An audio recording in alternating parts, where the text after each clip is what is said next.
எதற்காக அரசியல்ல இருக்கின்றோம் என்கின்ற கேள்வி நம்ம எல்லோருக்கும் வரும். பவருக்காக இருக்கிறோமா, இல்ல நாமளும் 10-11 இருக்கிறோமா, இல்ல அரசியல் எதுவுமே நடக்காத ஜனநாயகத்துல ஒரு பிரச்சனை வந்தவுடன் ஒரு மாசம் கழிச்சு இன்னொரு பிரச்சனை வரும், மக்கள் எல்லாத்தையும் மறந்துடுவாங்க.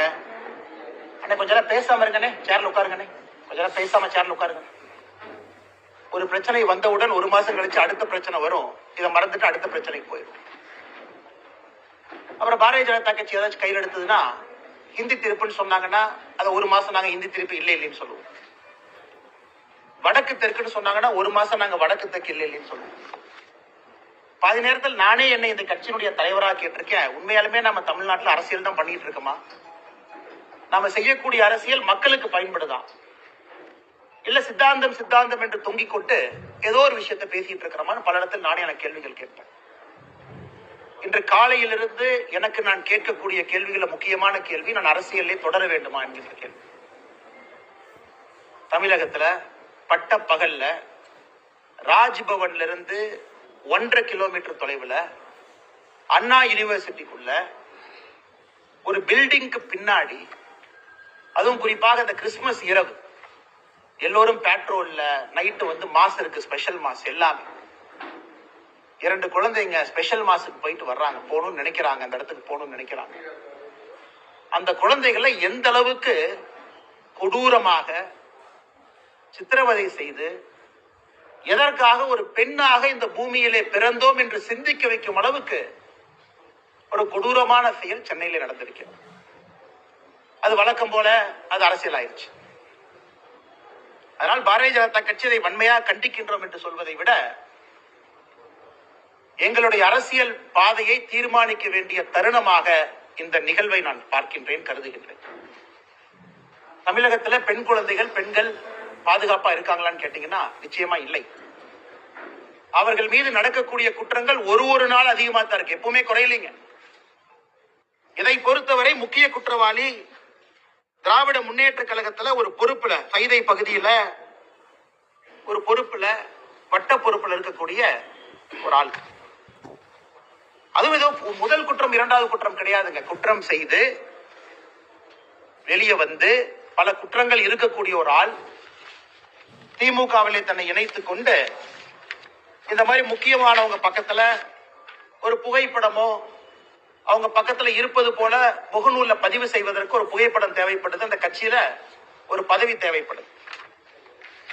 இது போன்ற அமைச்சர்கள் கூட நின்று ஏதோ போட்டோக்கு போஸ்ட் கொடுத்தாங்க, நாங்க என்ன செய்யறோம் திமுக சொல்லீங்க.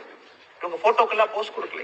பாருங்க, இவர்கள் எல்லாம் திமுகவினுடைய நிகழ்வுல பங்கெடுக்கக்கூடிய பொறுப்பில் இருக்கக்கூடிய தொண்டர்கள். ஒரு முக்கியமானவர்களுக்கும் சால்வை அணிவிப்பது, திமுகவுடைய முக்கியமான நிகழ்வுல பங்கெடுப்பது. எங்க பாருங்க, மக்களுக்கு சாப்பாடு போடுறேன்னு சொல்லி சாப்பாடு போட்டிருக்காரு பாருங்க அக்யூஸ்ட், திமுக சார்பா அமைச்சர்களோடு. கட்சி பொறுப்பாளரே இல்லைன்னு சொல்றாங்க, இந்த பத்திரிகை நண்பர்கள் கொடுக்குறோம். கட்சி பத்திரிகையில அவருடைய பெயர் பொறுப்போடு இருக்கும் பாருங்க. இந்த பத்திரிகை, இந்த கட்சி பத்திரிகை உங்களுக்கு இந்த பத்திரிகையாளர் சந்திப்பு முடித்த பிறகு தருகின்றோம் பாருங்க. கட்சி பொறுப்பை பாருங்க, பேரை பாருங்க. ஏன்னா உங்களால ஜூம் பண்ணி பார்க்க முடியாது. முரசொலியில அவரை பற்றி வந்திருக்கக்கூடிய பொறுப்பில் இருக்கக்கூடிய அந்த மனுஷனை பாருங்க. ஆனா இன்னைக்கு நாம் என்ன சொல்றோம்னா, திமுக தான் இருந்தாரா, இல்ல பாரதிய ஜனதா கட்சி வேலை இல்லாம இந்த அண்ணாமலை ஏதோ ஒண்ணு நேற்று வந்து கிளப்பிட்டு சொல்லிட்டு இருக்காரா? எங்களுடைய குற்றச்சாட்டு அவர் திமுக இருக்கிறது என் குற்றச்சாட்டு இல்லைங்க. ஒரு குற்றவாளி இதே போல ஒரு கொடூர செயலை செய்தவன் திமுகவிலே தன்னை இணைத்துக் கொண்டு அமைச்சர்கள் பக்கத்தில் நின்று அங்க இருக்கக்கூடிய லோக்கல் போலீஸ் ஸ்டேஷனுக்கு நான் திமுக காரன் அப்படிங்கிற புகைப்படம் தேவைப்படுது. அதை வைத்து அந்த போலீஸ் ஸ்டேஷன்ல இருக்கக்கூடிய ரவுடி ரெஜிஸ்டர்ல அந்த பேர் வரக்கூடாது. ரவுடி ரெஜிஸ்டர் பேர்ல இருந்தா 21 நாளைக்கு ஒருக்கா நீங்க போலீஸ் ஸ்டேஷனுக்கு கூப்பிடுவீங்க. என்னப்பா பண்ற, இந்த மாசம் பேங்க் அக்கௌண்ட் எவ்வளவு பணம் வந்துச்சு, ஏன்னா நானும் காவல்துறையில 9 ஆண்டுகள் குப்பை கொட்டி இருக்கின்றேன். பக்கத்து வீட்டுக்காரனை வந்து சாட்சி சொல்ல நீ ஒழுக்கமா இருக்கேன்னு கையெழுத்து போட சொல்லி, ரவுடி ரெஜிஸ்டர் நடக்கக்கூடிய, ரவுடி பெயரில் நடக்கக்கூடிய விஷயங்கள், அதுக்கு போகக்கூடாது என்பதற்காக இந்த புகைப்படம் தேவைப்படுகிறது. அரசியல் அங்கீகாரம், அடையாளம் தேவைப்படும். அதை வைத்து மறுபடியும் ஒரு குற்றத்தை செய்திருக்கிறான். இதுதான் எங்களுக்கு கோபம். அவன் திமுக இருக்கிறது எங்களுக்கு கோவம் இல்லை. திமுக என்கின்ற கட்சி போர்வை இன்னைக்கு குற்றம் செய்வர்களுக்கு தேவைப்படுகிறது. அங்க இருந்து அப்படியே அமைச்சர் பக்கத்துல போனாவே அந்த லோக்கல் ஸ்டேஷன் ஹவுஸ் ஆபீசருக்கு, கிரைம் கான்ஸ்டபிளுக்கு, இன்டெலிஜென்ஸ் பார்க்கக்கூடிய ஹெட் கான்ஸ்டபிளுக்கு தெரியும், அண்ணே அவன் திமுக இருக்கானே, அந்த பையன் நல்ல பையனே, அமைச்சர் கூடவே சுத்துறானே, அந்த பையன் நம்ம ஸ்டேஷன்ல கூப்பிட்டு ரவுடி பரேட் நடத்தினா நம்மளே வச்சு செஞ்சு தண்ணி இல்லாத காட்டுக்கு மாத்திடுவாங்கண்ணே. திமுக என்கின்ற போர்வை இருந்தனால மட்டும்தான் இந்த அக்யூஸ்ட் அந்த பொண்ணு மேல கை வச்சிருக்காங்க. இது வெரி சிம்பிள். இது மூளை இருக்கக்கூடிய, ஆறறிவு இருக்கக்கூடிய எந்த மனிதனுக்கும் கூட தெரியும். திமுக கட்சி பொறுப்பு இருக்கு, திமுக அமைச்சர்களோடு இருக்கிறாங்கிற ஒரே காரணத்துக்காக மட்டும்தான் ஸ்டேஷன்ல என்கொயரி பண்ணல. இதே போல ஒரு குற்றத்தை அவன் செய்திருக்கின்றான். அதே குற்றத்தை இரண்டாவது முறை செய்திருக்கின்றான். இதுக்கு நீங்க அடிச்சீங்க பாருங்க பெல்டி அமைச்சர்கள்லாம். எஃப்ஐஆர் எப்படி சார் லீக் ஆச்சு? இந்தியா முழுவதுமே crime criminal tracking network system CCTNS எல்லா போலீஸ் ஸ்டேஷனும் இணைக்கப்பட்டிருக்கிறது ஃபைபர் ஆப்டிக் கேபிள்ல. டேட்டா என்ட்ரி பண்ணோடனே மாஸ்டர் சர்வருக்கு போகும். அது ஒரு கண்ட்ரோல் ரூமுக்கு ஒரு எஸ்பி இருக்கார், இன்ஸ்பெக்டர் இருக்கார். எப்படி அந்த எஃப்ஐஆர் வெளியே வந்துச்சு? போலீஸ் டிபார்ட்மெண்ட் தவிர அந்த எஃப்ஐஆர் யாரு வெளியே விட முடியும்? எல்லாமே இன்டர்நெட் புரோட்டோகால் ப்ரொடெக்டட். அவ்வளவு ஈஸியா ஹேக் பண்ண முடியாத சிஸ்டத்தை. அது ஒரு எஃப்ஐஆரா சார்? ஒரு படிக்காத எழுதுனா கூட ஒழுக்கமா ஒரு எஃப்ஐஆர் எழுதுவான். அதுல குற்றம் செஞ்சது அந்த பொண்ணா, குற்றம் செஞ்சது அந்த அயோக்கியனானே சந்தேகமா இருக்கு. ஏதோ பொண்ணு குற்றம் செஞ்ச மாதிரி எஃப்ஐஆர் எழுதிருக்கீங்க. அதையெல்லாம் படிச்சா ரத்தம் கொதிக்குது. நான் என்னுடைய காதலனோடு நான் போனேன், ஒதுக்குப்புறமாக ஒதுங்கி இருந்தேன், என் காதலனுக்கு நான் கிஸ் கொடுத்துக்கிட்டு இருந்தேன். இதெல்லாம் ஒரு எஃப்ஐஆரா சார்? காக்கி சட்டையை போட்டுட்டு அந்த ஸ்டேஷன்ல ஒருத்தவங்க எஃப்ஐஆர் இருக்கீங்களே, வெக்கமா இல்லையா உங்களுக்கு? வெக்கமா இல்லையா? குற்றம் நடந்தது அந்த பெண்ணுக்கு. அந்த எஃப்ஐஆர் படிச்சு அந்த எஃப்ஐஆர் கோர்ட்ல நிக்குமா சார்? ஆனா ஆயிரக்கணக்கில் எஃப்ஐஆர் எழுதி இருக்கு, அந்த கோர்ட்ல நிக்குமா? அந்த பொண்ணு ஏதோ தன்னுடைய காதலனோடு பிரைவேட்டா ஒரு மொமெண்ட்டை ஸ்பெண்ட் பண்ணதாகவும் கிஸ் கொடுத்துக்கிட்டு இருந்ததாகவும், இவன் புதர் மறைவிலிருந்து வெளியே வந்து புகைப்படத்தை எடுத்து மிரட்டி, என்ன சார் என்ன இதான் ஒரு எஃப்ஐஆர் டிராஃப்டிங்கா? அந்த எஃப்ஐஆர் லீக் பண்ணிருக்கீங்களா சார்? பொண்ணு பேரு, மொபைல் நம்பர், அப்பா பேரு, ஊரு. வெக்க பண்ணு. திமுக எவராஜ் மரியாதை இருந்தா வெக்க பண்ணியா? நீங்க எல்லாம் வெக்கப்படும். பொண்ணு, ஊரு, அப்பா, அந்த என்ன அந்த பொண்ணு குடும்பத்தையே நாசம் பண்ணிட்டீங்க. 7 தலைமுறைக்கு ஒரு அடையாள இதை கொடுத்துருக்கீங்களா? கருப்பு புள்ளியை கொடுத்துருக்கீங்களா? மனுஷங்களையா நீங்களா? அமைச்சர் கேள்வி கேட்கிறான். 3 மாசம் தமிழ்நாடு அமைதி பூங்காவா இருந்துச்சாமா, இந்த அண்ணாமலை திரும்பி வந்தானாமா, மறுபடியும் கலவரம் வெடிச்சு. வெக்க பண்ணியா நீங்க எல்லாம் மினிஸ்டரா இருக்கிறீங்க? வெக்க பண்ணு. இந்த ஒரு கட்சி பொறுப்புல இருக்கிறனால மரியாதையா பேசிட்டு இருக்கு. தேசிய கட்சியினுடைய மாநில தலைவர் இந்த வெங்காய பொறுப்புல இருக்கிறார். அதனால மரியாதையா பேசணும்னு சொல்லி கொடுத்தனால மரியாதை கொடுத்து கூட்டலாம் பேசிட்டு இருக்கு. வீதிக்கு தனி மனிதனா வந்தா வேற மாதிரி இருக்கு. நான் பேசுறது பிரதமர் மோடி அவர் ரிஃப்ளெக்ட் பண்ணுங்கிறதுக்காக ரொம்ப அமைதியா நாகரிகமா பேசிட்டு இருக்கு. வெக்கப்படும்.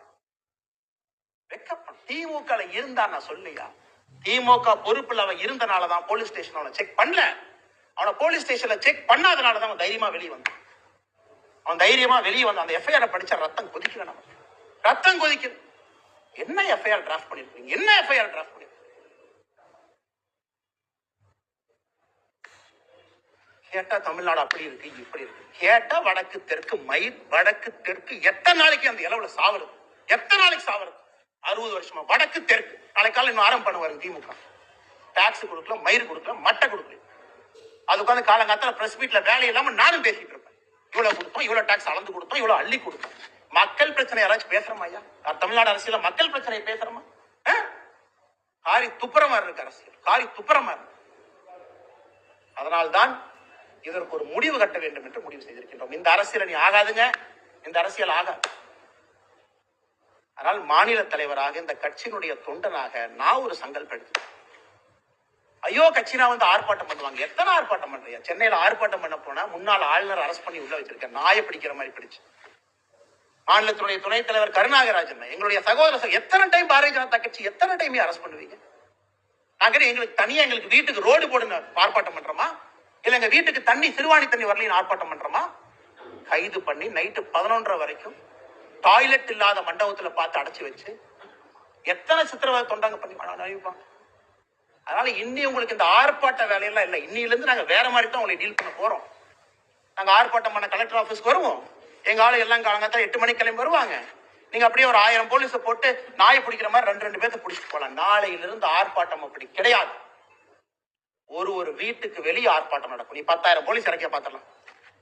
நான் ஒரே இடத்துல அப்படியே என் தொண்டனை கூட்டிட்டு வருவேன், லட்டம் தர மாதிரி அமுத்திட்டு போயிருவீங்க. நீங்க ஒரு வீட்டுக்கு முன்பு நாளை பாரதிய ஜனதா கட்சியின் தொண்டன் காலையில 10 மணிக்கு வெளியே வந்து நிப்பான். தன்னுடைய தாய்க்காக சகோதரிக்காக குரல் கொடுப்பான். இந்த அண்ணாமலை நாளைக்கு என்ன செய்ய போறேன்னு சொல்ற கேட்டு எல்லா பலத்தையும் பயன்படுத்திட்டோம், பேசிட்டோம். என்ன உங்க கையில ஊடக பலம் இருக்கு, உங்க கையில சினிமா துறை இருக்கு. ஒரு படத்தை எடுத்து வடக்கு தெற்கு நீ பிரிச்சுன வேலை முடிஞ்சு போச்சு. உனக்கு உங்க கையில எல்லா விருது கொடுக்கறதுக்கு பேசுறதுக்கு ஆளுங்க இருக்கிறாங்க. சமூக நீதினு பேசுறதுக்கு 10 பேர் இருக்கா. பாரதிய ஜனதா கட்சினா சமூக நீதி இல்லைன்னு பேசுறதுக்கு 50 பேர் இருக்கான். அதனால் நாளை எனக்கு நானே சாட்டை அடி கொடுக்கக்கூடிய நிகழ்வை காலை 10 மணி என்னுடைய வீட்டுக்கு வெளியே நடத்தப்படும். நான் எனக்கு முருகபெருமானுக்கு சூர சம்ஹார பெருமை இந்த தீவிரம்லாம் அழிக்கணும். நாளை காலை 10 மணிக்கு மாநில தலைவராக என்னுடைய இல்லத்திற்கு வெளியே நான் நின்று சாட்டையால் என்னை 6 முறை நான் அடித்துக் கொள்ளப் போகிறேன். சாட்டை என்னை அடிச்சுக்க போறேன். நாளையிலிருந்து திமுக என்கின்ற கட்சி தமிழகத்தில் ஆட்சியிலிருந்து அகற்றப்படும் வரை நான் செருப்பு போட மாட்டேன். அந்த அரசியல் நானும் 3 வருஷம் பண்ணி பார்த்துட்டேன். ஒரு முடிவு வரணும். இன்னைக்கு முடிவு வந்தே ஆகும். சும்மா இத்தனை நாளைக்கு எத்தனையாக நானும் வண்டி ஓட்டுறது. வந்தது வேறு, செய்வது வேறு, நடந்து கொண்டிருப்பது வேறு. நாளையிலிருந்து திமுக ஆட்சியிலிருந்து அகற்றப்படும் வரை இந்த பத்திரிகையாளர் சந்திப்பு முடிச்ச செருப்பை கழட்டுனா நீ ஆட்சியிலிருந்து இறங்குற வரைக்கும் நான் செருப்பு போட மாட்டேன். பார்த்தலாம். நாளையிலிருந்து 48 நாட்கள் நான் விரதம் இருக்க போகிறேன். பிப்ரவரி 2வது வாரம் முடியும். 6 படை வீட்டுக்கு நான் போக போறேன். முருகபெருமான்ட்ட முறையிட போறேன். எல்லாத்திட்டையும் முறையிட்டாச்சு. நேஷனல் கமிஷன் ஃபார் உமன் முறையிட்டாச்சு. காலகட்டத்தில் வேலையெல்லாம் உட்காந்து லெட்டர் எழுதிருக்கேன். பாருங்க 3 பேஜ் வேலையெல்லாம். அம்மா வாங்கம்மா, தயவு செஞ்சு குடிங்கம்மா, இவங்கெல்லாம் வயலேட் பண்ணிட்டாங்கன்னா செக்ஷனை பாருங்கம்மா. எத்தனை கடிதம் ஹியூமன் ரைட்ஸ் கமிஷன் பார்த்து 15 கடிதம் எழுதியாச்சு. நேஷனல் கமிஷன் ஃபார் உமன் எழுதியாச்சு. வேலையெல்லாம் உட்காந்து எழுதி ட்விட்டர்ல போடுறதா வேலை. இன்னி பாத்துக்கலாம். அரசியல் இன்னி பாத்துக்கலாம். நாகரீகமான அரசியல். இந்த பவுண்ட் பை நீங்க அநாகரிகமா பேசுறீங்கல்ல, சோசியல் மீடியால குடும்பத்தை எடுக்கிறீங்க, என்ன வேணாலும் நீங்க பேசுவீங்க. கேட்டா அப்படியே கட்சி போறவைகளை ஒழிச்சுக்கிறீங்க. நாளையிலிருந்து என்னுடைய அரசியலும் அப்படித்தான் இருக்கும். மாநில தலைவர் கட்டுப்பாடு, இனி ஆரோக்கியமான அரசியல், விவாதம், மரியாதை. ஆனா எதுக்கு மரியாதை கொடுக்கணும்? பெண்களுக்கு, குழந்தைகளுக்கு பாதுகாப்பு இல்லாத ஒரு மாநிலத்துல எதுக்கு உனக்கு மரியாதை கொடுக்கணும்? எதுக்கு மரியாதை கொடுக்கணும்? அரசியல் கட்சியில மரியாதை வெங்காயம்லாம் கிடையாது. ஆனா நீங்க வாங்கின இந்த இஷ்யூ பேசுகிறேன். எத்தனை இஷ்யூங்க தமிழ்நாட்டில் பேசுறது? ஆனா டங்ஸ்டன் இஷ்யூ டெல்லிக்கு போகணும். எத்தனை டைம் போறது? ஆனா மீத்தேன் பிரச்சனை ஆச்சுன்னா டெல்லிக்கு போகணும். எத்தனை டைம் போறது? எத்தனை போறது? வேலை இதேதான் வேலைங்க. அதனால் நாளை எனக்கு நானே சவுக்கடி காலை 10 மணிக்கு என்னுடைய இல்லத்திற்கு வெளியே நான் கொடுத்துக் கொள்கின்றேன். பாரதிய ஜனதா கட்சியினுடைய எந்த தொண்டனையும் இதை நீங்கள் செய்ய வேண்டாம் என்று நான் அன்போடு சொல்லுகின்றேன். நீங்க யாரும் செய்ய வீட்டுக்கு வெளியே வந்து நிற்க வேண்டியது உங்களுடைய கடமை. ஒரு சகோதரியோடு, சகோதரனோடு, அவர்களோடு நாங்கள் இருக்கின்றோம் என்று உணர்த்த வேண்டியது நம்முடைய கடமை. தீய சக்தி அழிக்கப்பட வேண்டும். தமிழகத்தில் அழிக்கணும். வேற வழி இல்லைங்க. அழிக்கலாம். எத்தனை கேங் ரேப்பியா, எத்தனையா பண்ணுவீங்க, என்னையா பண்ணுவீங்க தெரியாம கேட்கிறேன். 14/8/2024 கேங் ரேப் ஆஃப் எம் உமன் அக்யூஸ்ட் யாரு? கவிதாசன். என்ன நடத்தினா? Udhayanidhi Stalin fan club Kodathanadu. 2/1/2023 youth wing of DMK sexual assault of woman police constable. 22/3/2022 gang rape of 22-year-old woman in Virudhunagar after blackmailing ஒரு வீடியோ. கேட்டா கட்சி அப்படி யாருமே இல்ல, பொய் சொல்றாரு. அண்ணாமலை வந்ததுக்கு அப்புறம் வேலை இல்லாம செய்யறாரு. ஆனால் பத்திரிகை நண்பர்களே, வேறு வழி எங்களுக்கு இல்லை. மக்களுடைய கவனத்தை ஈர்ப்பதற்கு எங்களுக்கு வழி இல்லை. சாமானிய மிடில் கிளாஸ் பையன் கொதிக்கணியா? மிடில் கிளாஸ் ஆள் எந்திரிக்கணும். அவன் எந்திரிக்காமல அரசியல எந்த மாற்றம் இல்லை. சும்மா அப்படியே பேசிட்டே வண்டி ஓட்ட வேண்டியதான். 1 country 1 election, அது 1 மாசம் ஓட்டு, இது 1 மாசம் ஓட்டு, டங்ஸ்டன் ஒரு 3 மாசம் ஓட்டு, மீத்தேன் ஹைட்ரோ கார்பன் 6 மாசம் ஓட்டு. அவ்வளவுதான். நம்ம எல்லாம் மறந்துடுவோம். எதுக்காக இருக்கிறோம், என்ன வேலை செய்யறோம். அதனால மறுபடியும் நான் சொல்வது, நடுத்தர வாழ்வு வாழக்கூடிய நீங்க தயவு செஞ்சு வெளியே வாங்க, பேசுங்க, கேள்வி கேளுங்க. ரோட்ல வந்து நில்லுங்க, நாளைக்கு கேளுங்க. லோக்கல் எம்எல்ஏ தெரியும் உங்க ஓட்டு நீங்க போட மாட்டீங்க தெரியும். இந்த இலவச பணத்தை எல்லாம் எலெக்ஷன் அப்ப தூக்கிட்டு வாங்க, இப்ப எல்லாம் தூக்கி எறி. ஆனால் பத்திரிகை நண்பர்களுக்கு என்னுடைய அன்பான வேண்டுகோள், நீங்கள் அதை கேட்கணுங்க. மீடியால டிபேட் வைக்கணும், விவாத பொருள் வைக்கணும். அன்னைக்கு நாமளும் மனுஷங்க தான், அதே சாப்பாடு சாப்பிடுறோம். 6 அறிவு இருக்கு. நம்ம வீட்டுல நடந்துதான் சும்மா இருப்பாங்களா? கத்தி எடுத்து வெட்ட போக மாட்டோம். விவாத பொருள்.